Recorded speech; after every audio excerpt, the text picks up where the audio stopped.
information. Did Mr. Absolutely. Turner tell you that? Did he tell you about those figures? No, the $5 million, I believe. He I told you read about that? someplace. He did tell me, but there's also, it's the company also states that. Okay.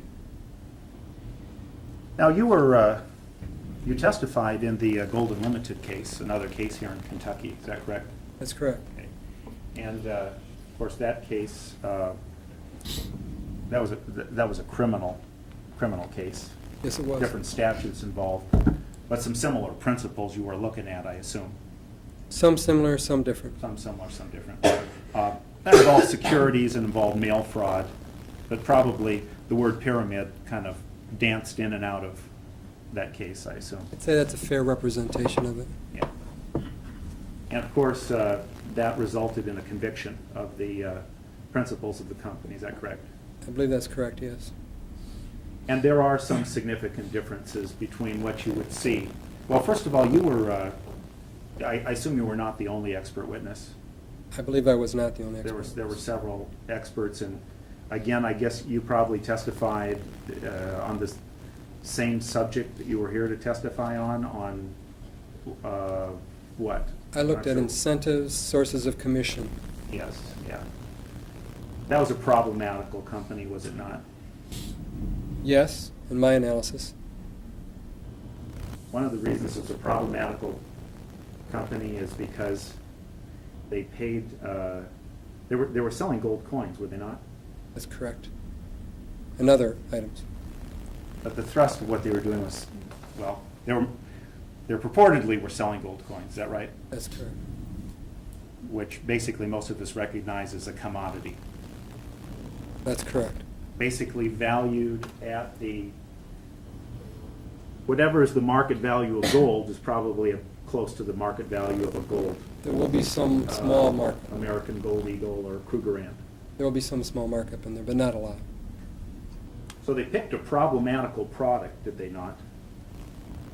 Wouldn't you say that from a standpoint of a marketing professor? Depending on what they were trying to accomplish. Well, if you pick a product, when you sell a product basically that's a commodity, you can't very well go out on the market unless you really are a scam and sell the product for a lot more than everybody knows it's worth. It has an established value. I don't believe they were selling it for a lot more than it was worth. Okay. They weren't, were they? No, they were not. Well, that's a problem then, because you can't run a company where you don't have any profit or margins in the product you're selling. Is that not correct? That's correct. And that's why companies that have been around for a long time, companies basically sell products that basically do have markups and margins so that they can pay commissions. Margins is what allow the companies to exist. And they're often proprietary products. Could be Avon has its own proprietary cosmetic. Very often. Amway has its proprietary vitamin, Neutralite.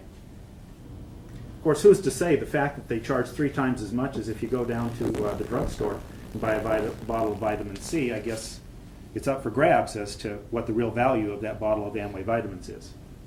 I don't know that they charge 3 times as much. I've never purchased from Shackley or Amway. Okay. I'm not asking you if they do or they don't. All I'm saying is, assuming that they do, we're not necessarily saying the incentive basically to buy those vitamins is because you're getting into a pyramid scheme. Depending on the specific situation, if we're talking about Shackley, then I would agree with the statement that the incentive is not to get into a pyramid scheme per se. Now, those are considerably more expensive than what you'd find. Like a bottle of vitamin C, a Shackley bottle would be considerably more expensive than what you'd find at the store. I think you're probably aware of that. I honestly have never purchased a product from Shackley or seen their price list. Okay, that's right. This is not your area.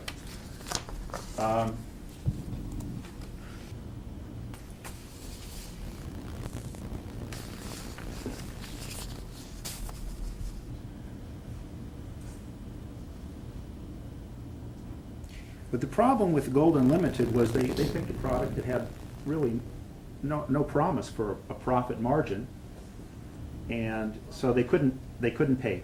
There was no profit there to pay commission. Is that correct?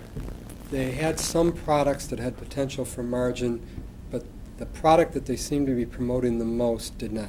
Yeah. For significant enough margin. And if TravelMax sold a mere commodity for which there could be no profit margin, we would also be somewhat suspect, because where does the money come from? I would certainly consider that as part of my analysis. Okay. Of course, another troubling part of the Gold Unlimited case, perhaps even more troubling, was the fact that people put a down payment on a product and got other people to put a down payment on a product, and commissions were paid before product was ever delivered. I believe that was a contributing factor. That was a major factor, wasn't it? Their layaway program. I think In fact, many people didn't ever even get their product. that's what I was told. Yeah. I mean, you would have to say that it is problematical in a company where basically people buy product, put down a down payment, and before product is even delivered, people are being paid commissions. People are being paid commissions on it. Would you agree?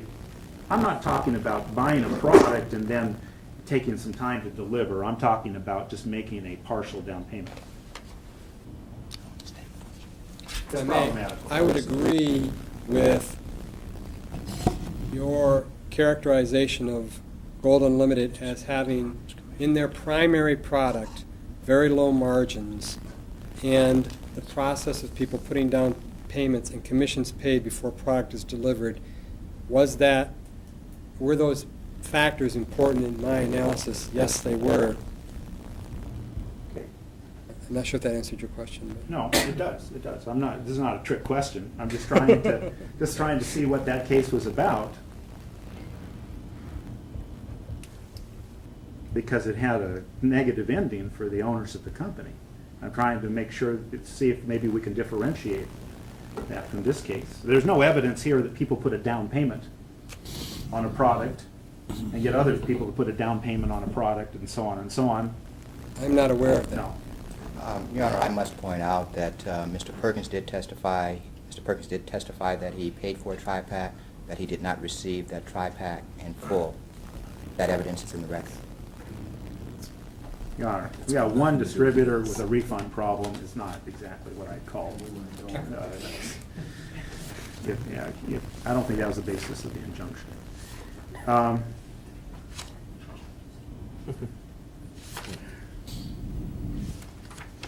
Anyhow, the Gold Unlimited program, basically, it really, to some extent, it wasn't even constructed to sell the product. It really was a recruitment scheme. Is that not correct?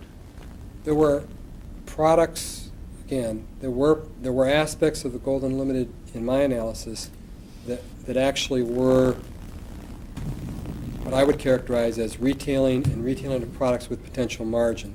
I would say that the major focus of Gold Unlimited was recruitment for the sole purpose of recruitment. It was the gold coins.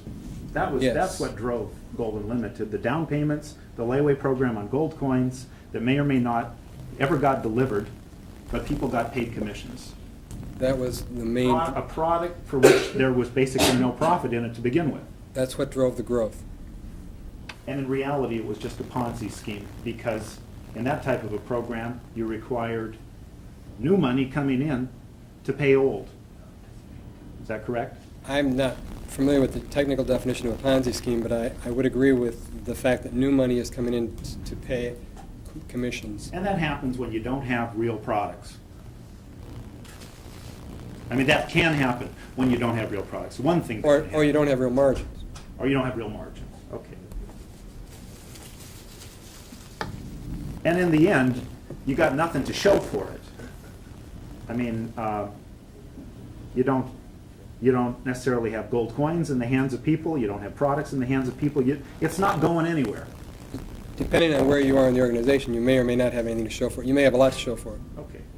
Well, it certainly doesn't result in $5 million a month in travel bookings, does it? They didn't sell You travel. can't argue with the reality of $5 million a month in travel bookings. If the journey is I got a company, I want to get to be one of the premier travel agencies in the country. You can't argue with that sort of a volume, can you? It seems to me that you're asking me to make a connection that I'm having a difficult time making in my analysis. You're asking me to make a connection between the fact that the company sold lots of, in your word, product in the forms of these different, the tutorial and the VIP pack, with the growth of travel bookings. That seems to me the connection you're asking me to make. I'm suggesting to you in my analysis that that connection is very weak because the incentives are more on selling the product than on using the product for booking travel. Okay, well, we've already established the per capita production in travel bookings alone. We've established the average, based on figures you gave me, we've talked about the average per capita production. I would not like to take that as my final conclusion in that No. area. You wouldn't take it into your conclusion, or it wouldn't be your conclusion? I would, no, Assume no, you take all facts into your analysis. no offense, but I would not consider information coming from you being necessarily a fact. Well, this is an evidence. Well, if I Don't wanted, take my word for it. We already have testimony from Mr. Paisley. The company does $5 million a month. if you asked me, So please don't take my word for it. Okay. I want you to assume it because it's an evidence. I believe they do $5 million a month. You hypothetically, or not hypothetically, you said to me there's 20,000 reps. I don't know that for a fact. I would like to see information from inside the firm before I made my own determination. Okay? There has been testimony already about the number of reps the company has. I have not seen that evidence. Don't you think that's something that you would have wanted to know from Mr. Turner before you testify? Your Honor, at this point, I'm going to object. As you well know, the Commonwealth has requested discovery, in part of which the information was information that we felt was very important for Dr. Keefe to review.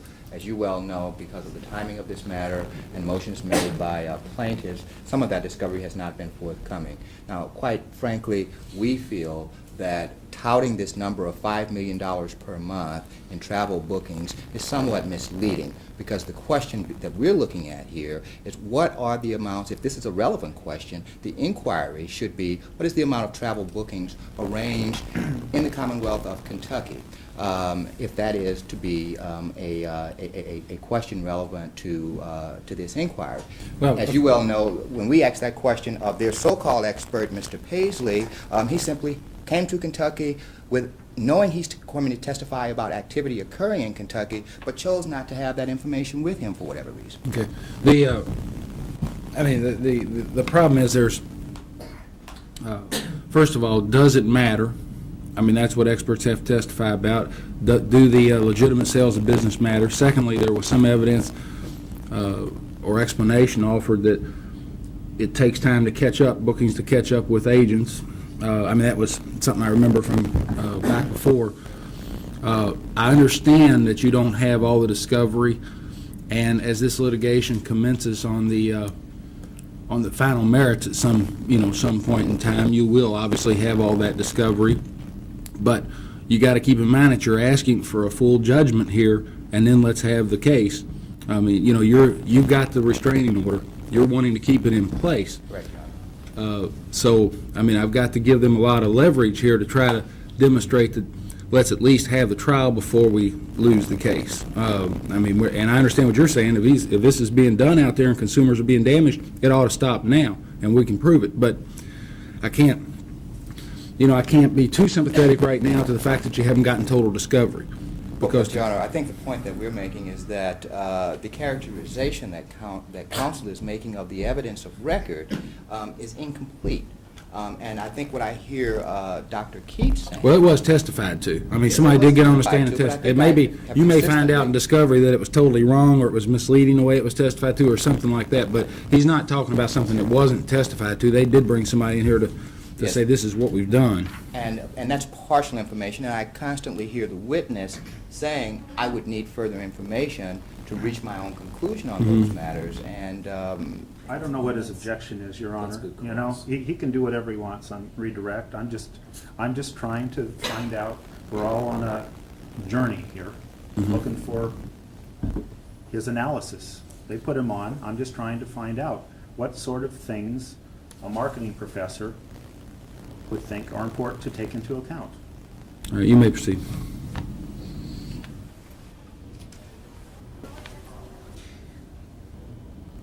There was a case, Dr. Keefe, as I mentioned, the leading case is Dare to Be Great. Do you know any of the facts of those cases? No, no, that no. case? You don't? They were selling self-motivational courses. Does that ring a bell? Yeah, slightly. I'm really not attempting to make myself familiar with the Dare to Be Great program. Okay. I'm not, don't take this wrong, but if you were my witness, Dr. Keefe, and there was one reported case in the state of Kentucky, and you were my expert witness, and that was the case that talked about legitimate multi-level marketing versus pyramiding, don't you think that I would have asked you to read that case?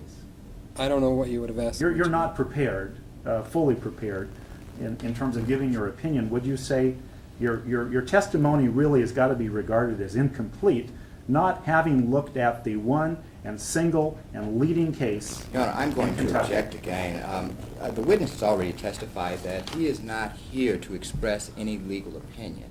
I think the witness has expressed his opinion in terms of how he views this TravelMax program from a marketing perspective. And for him to be asked to analyze the one reported case in Kentucky on that particular point, that is for counsel on both sides to argue and the court to determine whether, based on the facts presented by experts and others, whether that statute has in fact been violated pursuant to those cases. I'm not asking for a legal opinion. All I'm saying, Your Honor, is that this is a gentleman who is giving an analysis as to whether or not something, we have the factors of a pyramid versus legitimate marketing, and we have one beacon in the night for this court talking about factors, factually, factors that determine whether or not something is legitimate marketing or is pyramid. And my question to him, again, was, Dr. Keefe, don't you have to honestly say that you're really not adequately prepared to be giving this type of testimony, in this case, not having read that case and not even being familiar with the factors that were being talked about? No, and let me explain why, if I may be allowed. Yes, you may. Every one of these multi-level or network marketing organizations are structured differently. We've even agreed to that. Each one has different compensation programs, each one has different levels of operations, each one differs in how people are allowed to move around. It comes in a variety of formats, some of which I am aware of and some of which I am not. The fact that I am not aware of the one format that was prosecuted successfully here in Kentucky does not, I think, in any way limit my ability to analyze this particular operation in terms of the incentives that are in place to induce people into certain activities. And I was asked to analyze those activities to say, is this retailing? And my conclusion is that part of it is retailing, and I won't go through all that again, but that a large component and the strongest incentive is to get people to buy these products, whether or not they choose to use them, but mostly to get people to buy these products who want to get other people to buy the product. Okay. The statute, the word retailing doesn't appear in the statute at all. I mean, this is a term you brought into the picture. That's what I was asked to look at, Okay. because this is a form But of you were retail. asked to do that in the context of whether or not this company is a pyramid. Come on, you've Again. got to be honest. Your Honor, If you had it to do over again, you'd witness want to has- know what the that witness case has was clearly about. wouldn't you? stated what the Commonwealth asked him to come here to provide. There's a Now, lot of things I we wish I looked knew. at. Oh, wait a minute. Let him answer the question. Let me,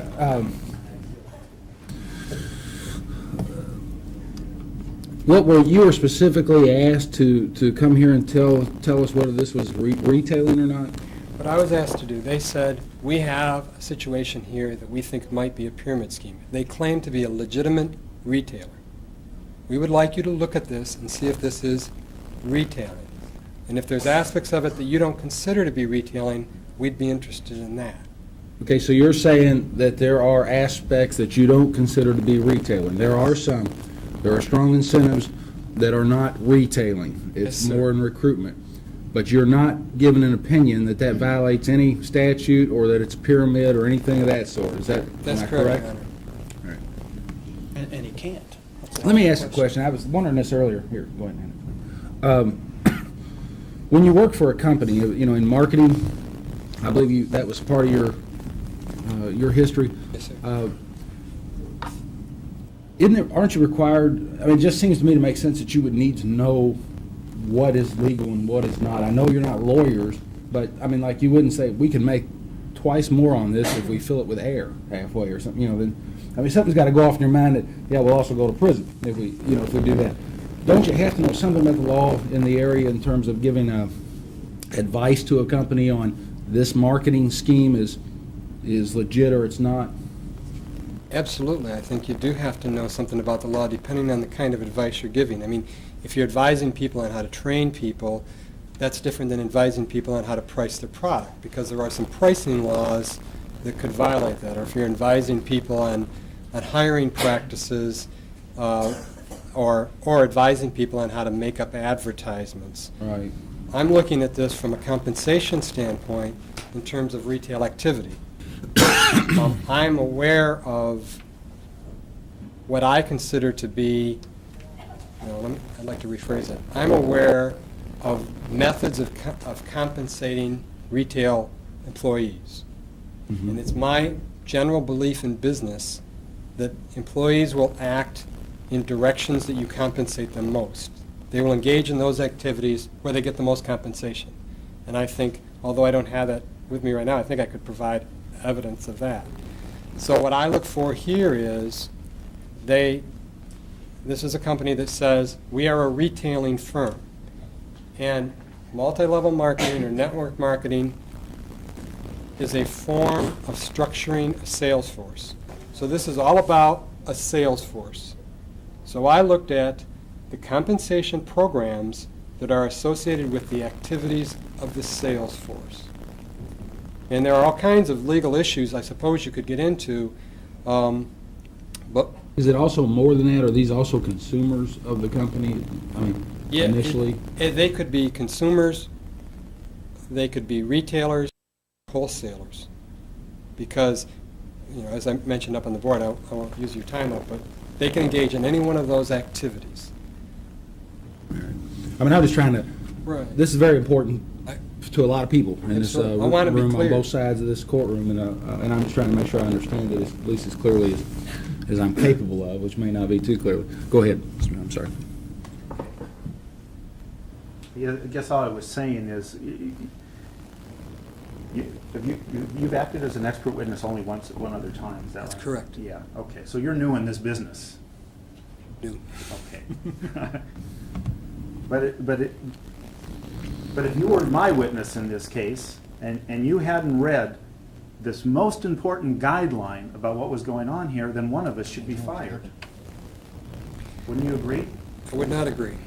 And the reason I wouldn't agree is if the compensation program was set up radically different than this one, I don't think it would be relevant.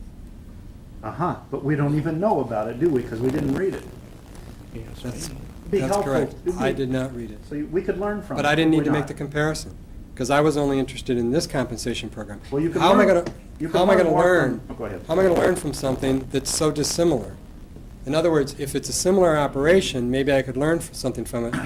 But if it's dissimilar, my focus was on, look at the way these people are structuring their sales force and the commissions that they give their people. Is this retailing activity, wholesaling activity, non-retailing? What do you see here? And that's what I focused my efforts on. I never tried to label this according to different forms of multi-leveling this or that. I don't care whether it's binary or non-binary. All I want to do is figure out, where do people get paid to do what they are asked to do? And is that retailing from my knowledge of retailing?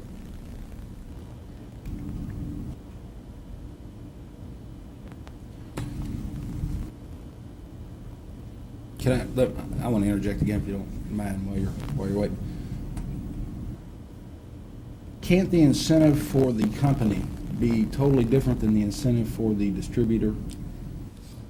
What I'm suggesting is if the company gets enough people to do this, then there are more people with these cards and these numbers to call and make their trips. I mean, all over.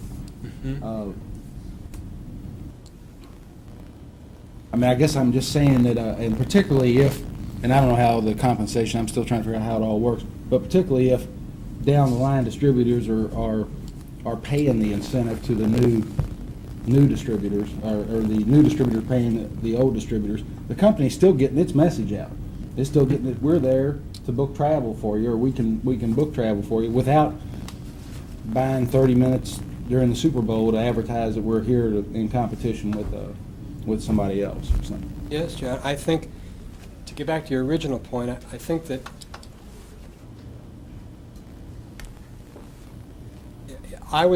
if I was characterizing this to be entirely retail activity, then I would expect to see incentives based on travel.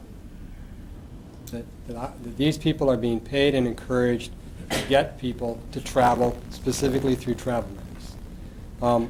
I would agree that there are lots of things in there that are going to sort of slow that process down. You know, this being in a, without making a comment about TravelMax, but being in a Amway or some recognized legal multi-level marketing situation, it's hard work. And some people get in it and go, this is a lot more work than I thought it was going to be. So you're going to have people joining that will generate minimal amount or no travel at all in the case of travel. So there's not going to be necessarily a one-to-one correspondence.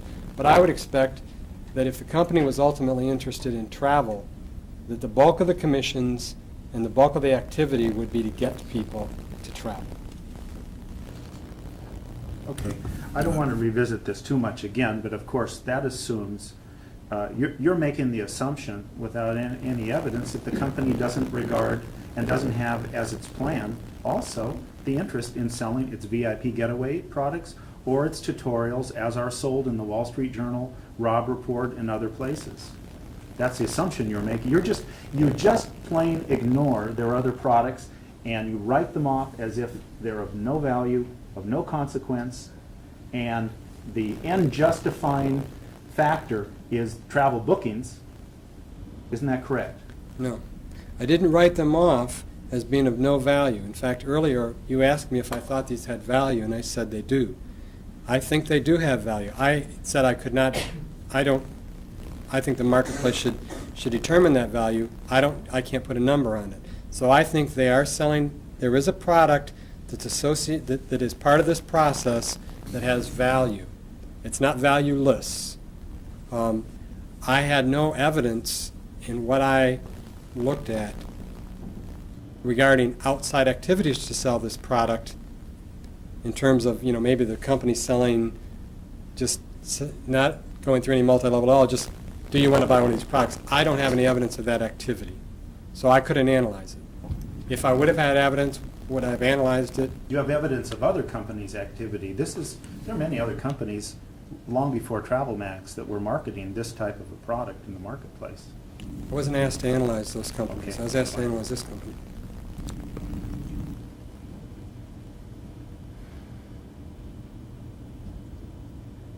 Well, you've learned a little from the Gold Unlimited. Of course, I guess you learned about what was not right, I assume. I'll generally agree with that. I didn't make the legal determination, and I don't know what specific laws that they were found guilty But I of. think we can agree that having economic incentives to induce people in a multi-level marketing company to buy products, that exists throughout the industry. The fact of there is an economic incentive. We've already agreed Yes. to that. And that doesn't turn it into a pyramid. No. And the personal purchase of product for personal use doesn't turn it into a pyramid. No. It's not. And in fact, if basically what is being sold and what is being paid on is product, then basically the product is not incidental to the opportunity, is it? I honestly think that's sort of the crux of the issue.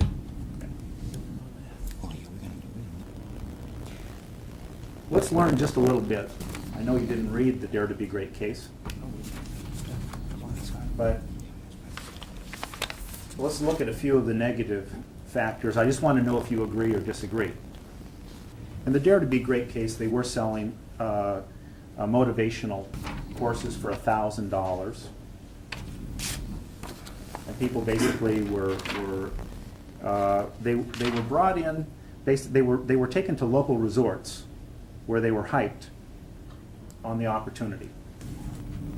Did you find any evidence in the TravelMax case of people being bussed off on what were called in Dare to Be Great go tours to local resorts? I did not see any evidence of them taking them to local resorts.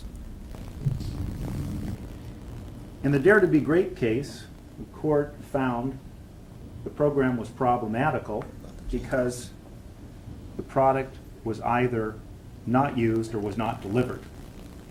You would agree that that is problematical. I would think that would be a problem. From experience, we have found that a consultant who begins with an initial wholesale order of at least $600 is the consultant who does the best. You mean the company is recommending to a new Mary Kay distributor that it would not be a bad idea for you to do a $600 order? That's their number one option, is that correct? That's correct. Of course, that's one of a number of cascading options that go to substantial levels. Your Honor, the document speaks for itself. I agree. It speaks for itself. Sustained. So it's not unusual, would you say, in the industry, Mr. Sheffield, for companies to offer various package options to new distributors when they join.